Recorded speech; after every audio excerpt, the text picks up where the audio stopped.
21 chapter 27 प्रकाश दी पोथी 21 ਦੇ 27 ਵਚਨ Lamb's book of life.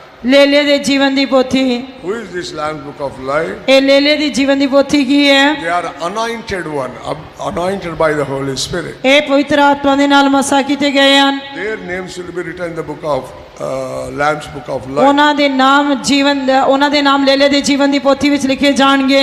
Now I want to tell 4 words only. ਆ ਤੇ ਮੈਂ ਹੁਣ ਕੇਵਲ ਤੁਹਾਨੂੰ 4 ਵਚਨ ਦੱਸਣਾ ਚਾਹੁੰਦਾ ਹਾਂ। What is the hell? ਨਰਕ ਕੀ ਹੈ? That is created for the angels who are fallen from heaven. ਆ ਤੇ ਸਵਰਗ ਤੋਂ ਡਿੱਗੇ ਹੋਏ ਸਵਰਗਦੂਤਾਂ ਦੇ ਲਈ ਸ੍ਰਿਸ਼ਟੀ ਕੀਤਾ ਗਿਆ। But whosoever not listen the words of Jesus, they will go to that place.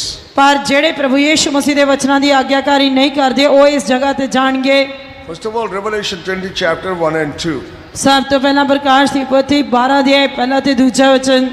There we are seeing the bottomless pit. One place is a bottomless pit. ਆ ਤੇ ਉੱਥੇ ਅਸੀਂ ਇੱਕ ਜਗ੍ਹਾ ਅਥਾਹ ਕੁੰਡ ਨੂੰ ਦੇਖਦੇ ਹਾਂ।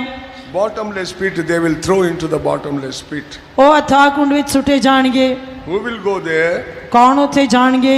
Luke 8 chapter 31 verse says, ਲੂਕਾ ਦੀ ਇੰਜੀਲ 8 ਅਧਿਆਇ 31 ਵਚਨ ਕਹਿੰਦਾ ਹੈ, who's having the legion, otherwise so many devils in their life. ਜਿਨ੍ਹਾਂ ਦੇ ਜੀਵਨ ਵਿੱਚ ਬਹੁਤ ਸਾਰੀਆਂ ਦੁਸ਼ਟ ਆਤਮਾਵਾਂ ਹਨ।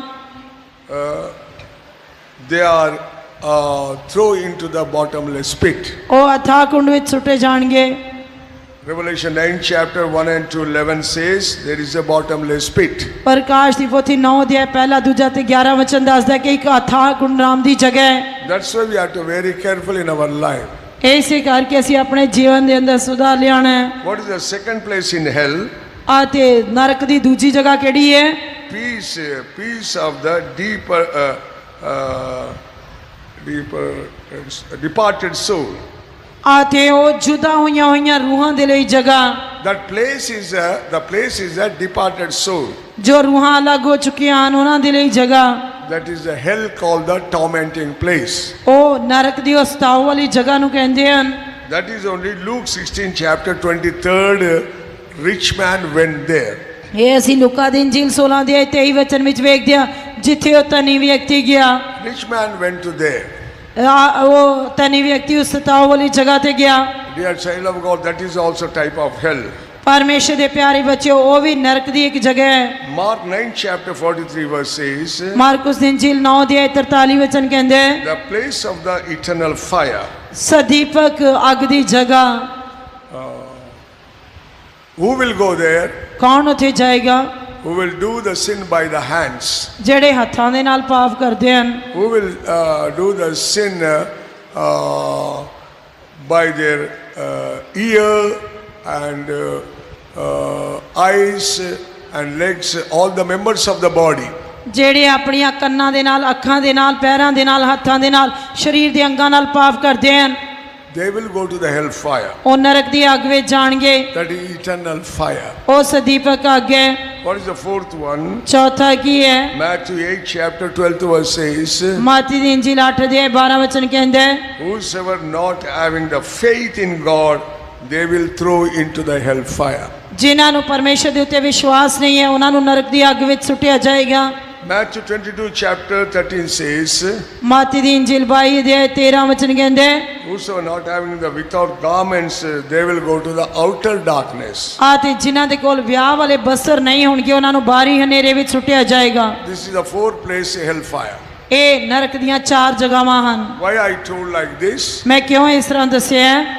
Jesus Christ have the power to forgive you, save you, anoint you and bless you. ਪ੍ਰਭੂ ਯਿਸੂ ਮਸੀਹ ਦੇ ਕੋਲ ਤੁਹਾਨੂੰ ਮਾਫ ਕਰਨ ਦੀ, ਬਚਾਉਣ ਦੀ, ਮਸਾ ਕਰਨ ਦੀ ਤੇ ਬਰਕਤ ਦੇਣ ਦੀ ਸ਼ਕਤੀ ਹੈ। Same time you have the power to cast out you into the hell fire. ਆ ਤੇ ਉਸੇ ਸਮੇਂ ਉਸਦੇ ਕੋਲ ਤੁਹਾਨੂੰ ਨਰਕ ਦੀ ਅੱਗ ਵਿੱਚ ਸੁੱਟਣ ਦੀ ਵੀ ਸ਼ਕਤੀ ਹੈ। The judgment given to the Lord Jesus Christ. ਨਿਆਂ ਪ੍ਰਭੂ ਯਿਸੂ ਮਸੀਹ ਦੇ ਹੱਥ ਵਿੱਚ ਦਿੱਤਾ ਗਿਆ ਹੈ। He can judge anyone. ਉਹ ਕਿਸੇ ਦਾ ਵੀ ਨਿਆਂ ਕਰ ਸਕਦਾ ਹੈ। That's why, dear children of God, we should not go to the judgment. ਇਸ ਕਰਕੇ ਪਰਮੇਸ਼ਰ ਦੇ ਪਿਆਰੇ ਬੱਚਿਓ ਅਸੀਂ ਨਿਆਂ ਦੇ ਲਈ ਨਹੀਂ ਜਾਣੇ We ਚਾਹੀਦੇ। must save and blessed by the power of Jesus Christ. ਅਸੀਂ ਬਚਾਏ ਜਾਣੇ ਚਾਹੀਦੇ ਹਾਂ ਤੇ ਪ੍ਰਭੂ ਯਿਸੂ ਮਸੀਹ ਦੀ ਸ਼ਕਤੀ ਦੇ ਨਾਲ ਬਰਕਤਾਂ ਪਾਣੇ ਚਾਹੀਦੇ ਹਨ। All stand up. ਸਾਰੇ ਖੜੇ ਹੋ ਜਾਵਾਂਗੇ। We will finish because of the heat. I want to finish. ਆ ਤੇ ਗਰਮੀ ਦੀ ਵਜ੍ਹਾ ਕਰਕੇ ਮੈਂ ਸਮਾਪਤ ਕਰਨਾ ਚਾਹੁੰਦਾ ਹਾਂ। Lord is coming soon. ਪ੍ਰਭੂ ਜਲਦੀ ਆ ਰਹੇ ਹੈ। Jesus Christ have the power to save you, ਪ੍ਰਭੂ ਯੀਸ਼ੂ ਮਸੀਹ ਦੇ ਕੋਲ ਤੁਹਾਨੂੰ ਬਚਾਉਣ ਦੀ ਸ਼ਕਤੀ ਹੈ, to forgive you, ਤੁਹਾਨੂੰ ਮਾਫ ਕਰਨ ਦੀ to ਸ਼ਕਤੀ ਹੈ, bless you, ਤੁਹਾਨੂੰ ਬਰਕਤ ਦੇਣ ਦੀ to ਸ਼ਕਤੀ ਹੈ, anoint you, ਤੁਹਾਨੂੰ ਮਸਾ ਕਰਨ ਦੀ ਸ਼ਕਤੀ ਹੈ, and make you worthy for the kingdom of God. ਅਤੇ ਤੁਹਾਨੂੰ ਪਰਮੇਸ਼ਰ ਦੇ ਰਾਜ ਦੇ ਯੋਗ ਬਣਾਉਣ ਦੀ ਸ਼ਕਤੀ ਹੈ। But the same Lord Jesus have the power to send you to the hellfire. ਪਰ ਉਸੇ ਪ੍ਰਭੂ ਯੀਸ਼ੂ ਮਸੀਹ ਦੇ ਕੋਲ ਤੁਹਾਨੂੰ ਨਰਕ ਵਿੱਚ ਭੇਜਣ ਦੀ ਵੀ ਸ਼ਕਤੀ ਹੈ। When you read the Revelation 6th chapter, ਜਦ ਅਸੀਂ ਪ੍ਰਕਾਸ਼ ਦੀ ਪੋਥੀ 6 ਅਧਿਆਇ ਪੜ੍ਹਦੇ ਹਾਂ, there the Lamb opened the seal. ਅਤੇ ਉੱਥੇ ਲੇਲੇ ਨੇ ਇੱਕ ਮੋਹਰ ਖੋਲੀ। One seal when opened, the tribulation start in the world. ਅਤੇ ਜਦੋਂ ਮੋਹਰਾਂ ਖੋਲੀਆਂ ਗਈਆਂ ਤੇ ਸੰਸਾਰ ਦੇ ਵਿੱਚ ਕਲੇਸ਼ ਸ਼ੁਰੂ ਹੋ ਗਿਆ। Which lamb died for you? ਜਿਹੜਾ ਲੇਲਾ ਤੁਹਾਡੇ ਲਈ ਕੋਇਆ ਗਿਆ, The same lamb will open the seal and persecution will start. ਅਤੇ ਉਸੇ ਲੇਲੇ ਨੂੰ ਇਹ ਮੋਹਰਾਂ ਖੋਲਣ ਦਾ ਇਖਤਿਆਰ ਮਿਲਿਆ ਅਤੇ ਸਤਾਓ ਸ਼ੁਰੂ ਹੋ ਗਿਆ। Dear child of God, we should not condemned go to the judgment, but we must bless by God. ਪਰਮੇਸ਼ਰ ਦੇ ਪਿਆਰੇ ਬੱਚਿਓ, ਅਸੀਂ ਸਜ਼ਾ ਨਹੀਂ ਪਾਣੀ ਚਾਹੀਦੇ, ਨਿਆਂ ਦੇ ਲਈ ਨਹੀਂ ਜਾਣੇ ਚਾਹੀਦੇ, ਅਸੀਂ ਪਰਮੇਸ਼ਰ ਦੇ ਵੱਲੋਂ ਬਰਕਤਾਂ ਪ੍ਰਾਪਤ ਕਰਨੇ ਚਾਹੀਦੇ ਹਨ। Our Lord have the power to heal your sickness, ਅਤੇ ਸਾਡੇ ਪ੍ਰਭੂ ਦੇ ਕੋਲ ਤੁਹਾਡੀ ਬਿਮਾਰੀ ਤੋਂ ਸ਼ਿਫਾ ਦੇਣ ਦੀ ਸ਼ਕਤੀ ਹੈ, deliver you from the bondage of the sin. ਤੁਹਾਨੂੰ ਪਾਪ ਦੀ ਬੰਦਵਾਈ ਤੋਂ ਛੁਡਾਉਣ ਦੀ ਸ਼ਕਤੀ ਹੈ। Just give the life to Jesus. ਆਪਣਾ ਜੀਵਨ ਪ੍ਰਭੂ ਯੀਸ਼ੂ ਮਸੀਹ ਨੂੰ ਦਿਓ। If you understand the word of God, give your heart to Jesus. ਜੇ ਤੁਸੀਂ ਪਰਮੇਸ਼ਰ ਦੇ ਵਚਨ ਨੂੰ ਸਮਝੇ, ਆਪਣਾ ਦਿਲ ਪ੍ਰਭੂ ਯੀਸ਼ੂ ਮਸੀਹ ਨੂੰ ਦਿਓ। If you understand word of God, ask the Lord to receive the power from God. ਅਤੇ ਜੇ ਤੁਸੀਂ ਪਰਮੇਸ਼ਰ ਦੇ ਵਚਨ ਨੂੰ ਸਮਝਿਆ ਤਾਂ ਪਰਮੇਸ਼ਰ ਦੇ ਕੋਲੋਂ ਸਮਰੱਥਾ ਪ੍ਰਾਪਤ ਕਰਨ ਦੀ ਮੰਗ ਕਰੋ।